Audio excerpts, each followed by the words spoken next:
Yeah, what's up? I wanted to come on here and show you guys two crystals that I use that has helped me to heal from and recover from being molested as a child and being sexually abused as a child. So I just want to show y'all these two crystals that has helped me, and I'm going to share my story with you all.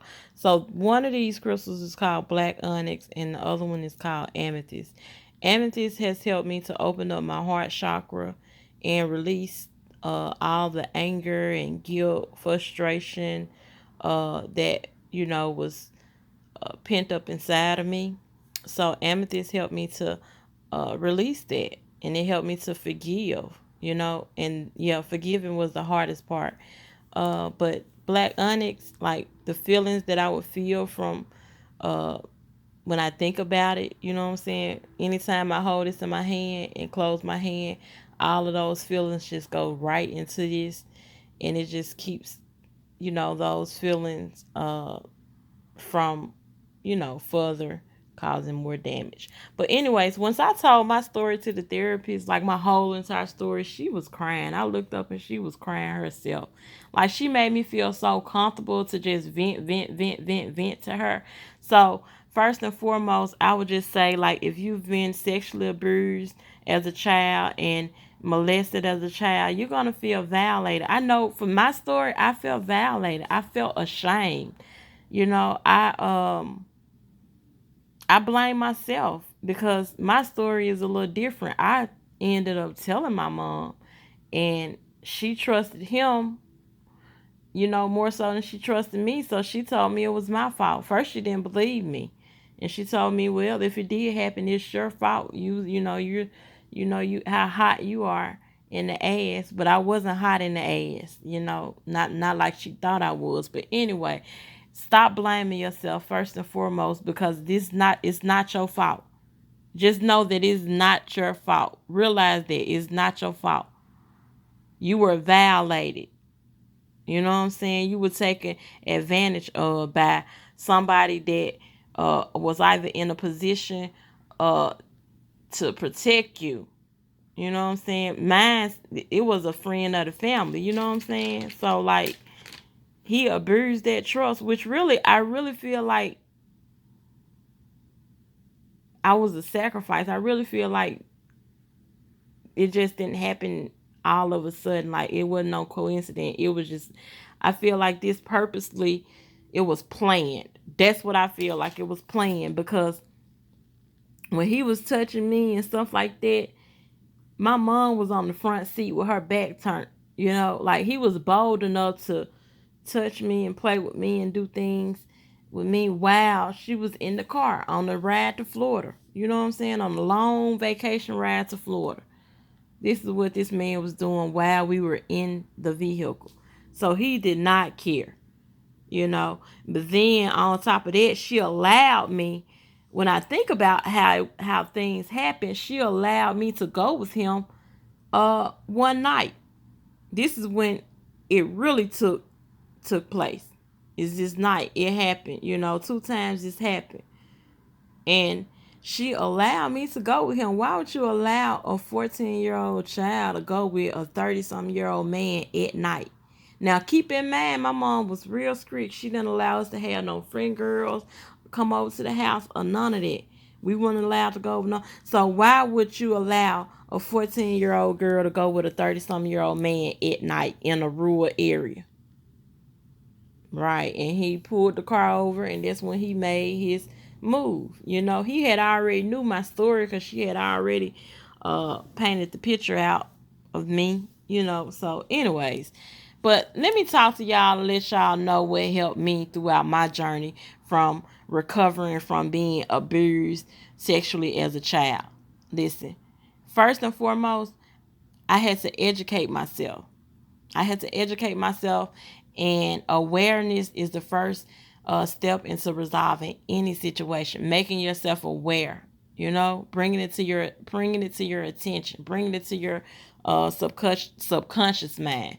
You know, I ended up, when I educated myself and I was serious about healing, because this situation had basically I was basically on a self-destruct. I was basically self-sabotage my own self because the feelings I had developed from that made me feel unworthy, made me feel, like I wasn't nothing. So I didn't value my body. I devalued my own self.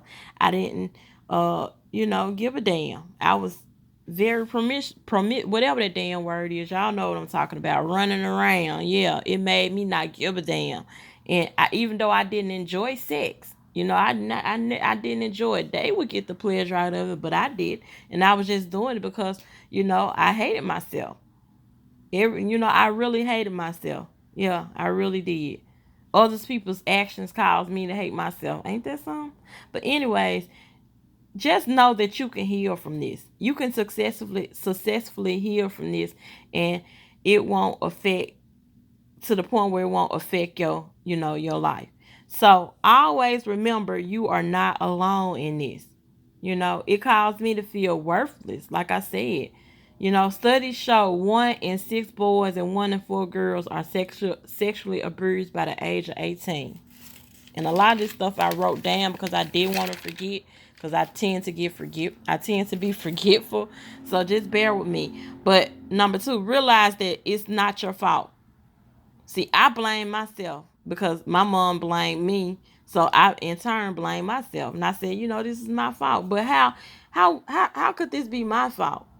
So realize that this is not your fault. You don't have to protect the abuser neither. Don't protect that motherfucker. If it's a loved one or a friend of the family, they are wrong. Many child abusers try to use manipulative ways to get what they want. And they try to twist your brain into thinking a certain type of way, but don't let them do that. Any child don't have the emotional, a child don't have the emotional maturity to even give real consent. You feel me? I wasn't in no, just because I was 14 years old and whatever and had a little nice shape, that don't mean that psychologically I'm able to give my consent. No matter how many stories he probably heard of me running away from home, and you know what I'm saying, that still didn't give him no right to violate me. So they wrong, and uh don't let them twist it around and make it seem like you are wrong or you would be wrong for telling. You need to tell somebody that you trust though. And listen, don't try to minimize or deny how much you've been hurt. You were violated physically and emotionally. You feel me? So don't try to deny or minimize your hurt. And that's something that I did. I definitely was guilty of that. I always tried to minimize and say, oh, it didn't hurt. And you know what I'm saying? And when in actuality, that tore me apart physically and emotionally. I am serious. It basically had me going 100 miles per hour with my life. My life was like, oh my gosh. And I didn't even know why. You know what I'm saying? So I just felt abandoned, after my mom didn't believe me and she said it was my fault. I felt abandoned because your parents are there to protect you. So if you go and you tell a person that's put in place to protect you and they fail to believe in you or fail to take action, then that just means that, uh, they fail at protecting you. So I felt abandoned. And that's why I had so many trust issues. Like I really couldn't never trust people. I did not ever trust people. It made me just not trust nobody. I wouldn't let nobody get close to me. I always had a guard up. You know?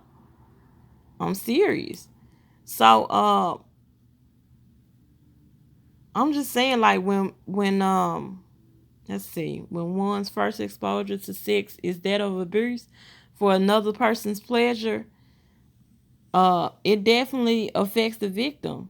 It robs them of their innocence, and then it'll be a challenge for your spiritual and sexual development because they robbed you of what you supposed to enjoy. That's your innocence, and they robbed you of it for their own pleasure.